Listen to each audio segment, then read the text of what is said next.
Opioid crisis is costing the US more than $500 billion a year. According to this latest report, the ongoing opioid crisis is costing the US $500 billion a year, annually. Opioids are killing tens of thousands of Americans every year.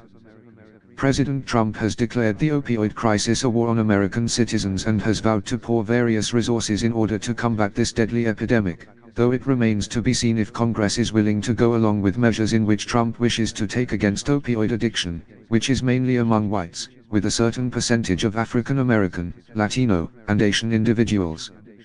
Opioid abuse not only takes its toll on Americans, but also is becoming a financial burden on the country very fast. So far, every 10 minutes, a person dies from opioid abuse.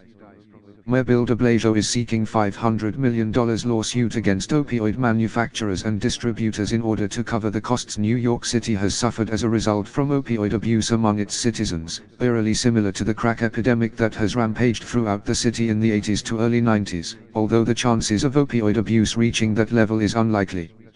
Opioid abuse has put the city in a financial bind, with emergency room visits increasing at an alarming rate not seen before in the city's history, with patients dying from overdose, being hospitalized, arrests by law enforcement officials by those selling said drugs, etc.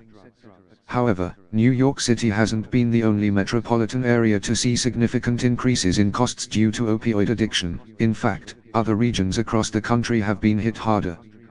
Some of the areas seeing the most overdose deaths are Southwest and Northeast Ohio, Eastern Kentucky, Western West Virginia and Western Pennsylvania, according to the Federal Reserve Bank of Cleveland.